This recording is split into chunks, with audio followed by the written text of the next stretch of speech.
મહત્વના સમાચાર મળી રહ્યા છે। સજા પર સ્ટે મૂકવાની હાર્દિક પટેલની અરજી હાઈકોર્ટે ફગાવી છે।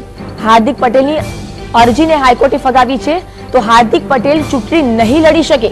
તો હાર્દિક પટેલની અરજીને હાઈકોર્ટે ફગાવી છે, તેના કારણે હાર્દિક પટેલ ચૂંટણી નહીં લડી શકે। ઉલ્લેખનીય છે કે સજા પર સ્ટે મૂકવા માટે હાઈકોર્ટ પર અરજી કરવામાં આવી હતી, તે હાઈકોર્ટે અરજીને ફગાવી છે અને હાર્દિક હવે ચૂંટણી નહીં લડી શકે, એટલે કે હાર્દિક પટેલને હાઈકોર્ટે ઝટકો આપ્યો છે। સ્ટે મૂકવાની જે અરજી હતી તે હવે હાઈકોર્ટે તેના પર સ્ટે મૂક્યો છે। સજા પર સ્ટે મૂકવાની હાર્દિક પટેલની અરજી હાઈકોર્ટે ફગાવી તો હાર્દિક પટેલને એક ઝટકો મળ્યો છે। હાર્દિક પટેલ હવે ચૂંટણી નહીં લડી શકે। આગામી લોકસભા ચૂંટણીમાં હાર્દિક પટેલ ચૂંટણી લડવાનો હતો, પરંતુ હાર્દિક પટેલ ચૂંટણી નહીં લડી શકે। સજા પર સ્ટે મૂકવાની હાર્દિક પટેલની અરજી હાઈકોર્ટે ફગાવી છે। હાર્દિક પટેલને એક ઝટકો મળ્યો છે, તો આવનાર સમયમાં હાર્દિક પટેલ ચૂંટણી નહીં લડી શકે। સજા પર સ્ટે મૂકવાની હાર્દિક પટેલની અરજી પર હાઈકોર્ટે અરજીને ફગાવી છે। વધુ માહિતી સાથે સમરતા કિશન જોડાયા છે। કિશન, હાર્દિક પટેલને ઝટકો મળ્યો છે, વધુ માહિતી મેળવીશું સમરતા નિસર્ગ પાસેથી। નિસર્ગ, હાર્દિક પટેલને ઝટકો મળ્યો છે, હાઈકોર્ટે અરજીને ફગાવી છે હાર્દિક પટેલની, શું વિગત મળી રહી છે?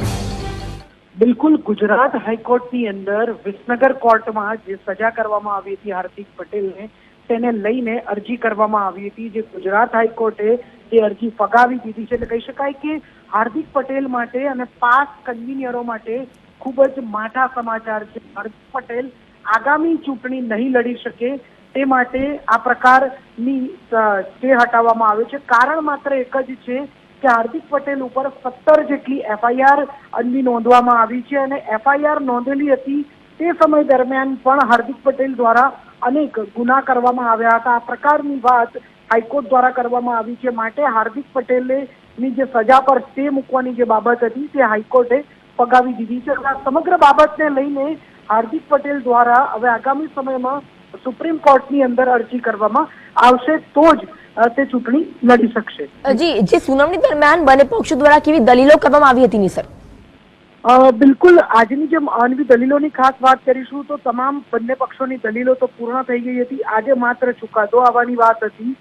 સાથે જ ગુજરાત હાઈકોર્ટે નોંધ્યું હતું કે હાર્દિક પટેલ ઉપર અલગ અલગ પોલીસ સ્ટેશનોમાં સાથે જ અલગ અલગ જિલ્લા વાઇઝ પણ ઘણી ફરિયાદો નોંધવામાં આવી છે, માટે તેને જે સજા ઉપરનો સ્ટે જે મૂક્યો છે તે સ્ટે યથાવત રહેશે અને તેની અરજી ફગાવવામાં આવી છે। જી, હાર્દિક પાસે હવે એક ઓપ્શન છે કે આગળ સુપ્રીમમાં જઈ શકે છે, પરંતુ એક બાજુ ફોર્મ ભરાવાની શરૂઆત થઈ ચૂકી છે, 4 તારીખ છેલ્લી છે, ત્યારે શું જે હાર્દિક સુપ્રીમમાં જાય તો પણ 4 તારીખ પહેલા કોઈ ચુકાદો આવે અને હાર્દિકને રાહત મળી શકે?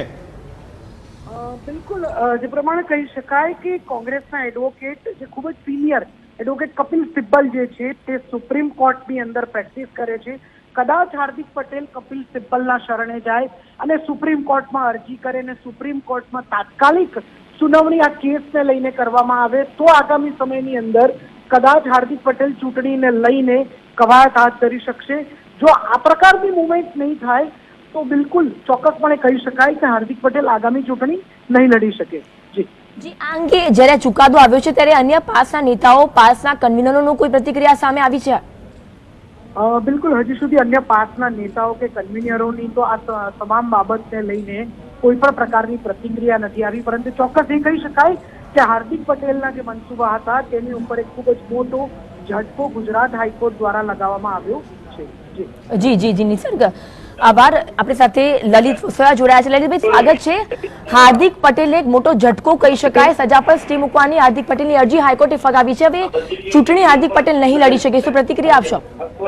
અમારા માટે દુઃખની વાત છે, હાર્દિક પટેલ ચૂંટણી ન લડી શકે, પરંતુ ન્યાયતંત્રનો જે ચુકાદો છે એ ચુકાદો શિરોમાન્ય રાખવો જ પડશે। અમે સુપ્રીમ કોર્ટ સુધી જવાનો પ્રયત્ન કરીશું, સમય ટૂંકો છે, પરંતુ સુપ્રીમ કોર્ટમાં ન્યાય મેળવવા માટેનો પ્રયત્ન કરીશું। લલિતભાઈ, હાર્દિકને જામનગરમાં ઉભા રાખવાની પણ વાત હતી અને રાહુલ ગાંધીની હાજરીમાં કોંગ્રેસમાં તે જોડાયા હતા અને રાહુલ ગાંધીએ પણ હાર્દિક ઉપર ખૂબ વિશ્વાસ મૂક્યો હતો અને એક યુવા પ્રતિનિધિ તરીકેનું તેમને માન આપ્યું હતું, પરંતુ જ્યારે હવે હાર્દિક ચૂંટણી નહીં લડી શકે ત્યારે બીજો કોઈ ઓપ્શન ખરું કોંગ્રેસ પાસે?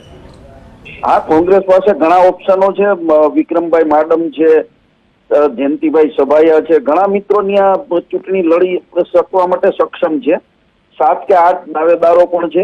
પરંતુ હાર્દિકનો જે ચુકાદો છે એ ચુકાદા માટે હજુ સુપ્રીમ કોર્ટ સુધી લડાઈ કરવા